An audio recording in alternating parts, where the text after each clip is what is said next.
Hi friends, welcome to movie lover channel. நம்ம சேனலில் பேச்சு மூவியோட ரிவ்யூ பார்க்கலாம். வாங்க வீடியோக்குள்ளே போகலாம். ஃபஸ்ட்டு ஒரு 5 பேர் ட்ரெக்கிங் போகலான்னு பிளான் பண்ணி ஒரு ஊரை தேர்ந்தெடுத்து அந்த ஊர் காட்டுக்குள்ளே ஹைட்டான பிளேஸில் போய் ட்ரெக்கிங் பண்ணலான்னு பிளான் பண்ணியிருப்பாங்க. ஸோ அவங்க பிளான் பண்ணபடி ஒரு கைடெல்லாம் ரெடி பண்ணி தயாராக இருப்பாங்க. பட் அந்த காட்டுக்குள்ளே பேச்சின்னு ஒரு பேய் இருக்கும். ஏற்கனவே ஒரு கப்புள்ஸ் போயிருப்பாங்க. அந்த கப்புள்ஸு அங்கே ஸ்டே பண்ணலான்னு போயிருப்பாங்க. பட் அந்த பேச்சு பேய் அவங்க 2 பேரும் போட்டு தள்ளிடும். அதுக்கப்புறம் இவங்க 5 பேர்லாம் போவாங்க. 5 பேர் அந்த கைடோடு சேர்த்து 6 பேராக அந்த காட்டுக்குள்ளே போவாங்க. ஸோ அந்த கைடு வந்து இவங்களெல்லாம் வழி நடத்துவார். பட் அந்த பேச்சு பேய் யாருன்னா, அவ ஜமீன் பரம்பரை சேர்ந்தவ. பேச்சுக்கு பில்லி சூனியம் நிறைய பவர்ஸ்லாம் உண்டு. அவளை ஆயில தக்க வைக்கிறக்காண்டி ஒரு தீய சக்திகிட்ட வேண்டி அவக்கு நீண்ட ஆயுள்காண்டி பவர்லாம் வாங்கியிருப்பா. பட் அந்த ஆயுள் தக்க வச்சுக்காண்டி அந்த ஊரில் உள்ள சின்ன சின்ன குழந்தைகள் எல்லாம் தூக்கிட்டு போய் பலி கொடுப்பா. பட் இதெல்லாம் பார்த்த ஒரு ஊருக்காரன் அவங்க ஊருக்குள்ளே போய் சொல்லி அந்த ஊரில் உள்ள எல்லாரும் ஒரு சாமியார்கிட்ட போய் சொல்லி அந்த சாமியார்கிட்ட இதுக்கெல்லாம் பரிகாரம் என்னன்னு கேட்பாரு.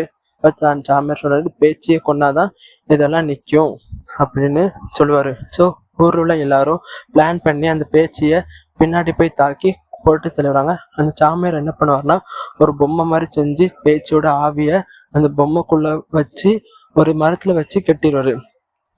ஆனால் அந்த பொம்மையை ரொம்ப நாள் கழிச்சு அதை யாரோ எடுத்துருவா. ஸோ எடுத்த உடனே பேச்சு விடுதலை ஏறுவா. விடுதலை ஆனப்புறம் பேச்சு அந்த காட்டுக்குள்ளே சுற்றிட்டே இருப்பா. ஸோ இவங்கெல்லாம் போவாங்க. ஒவ்வொருத்தரா வழி வாங்கிட்டே இருப்பா அந்த பேச்சு.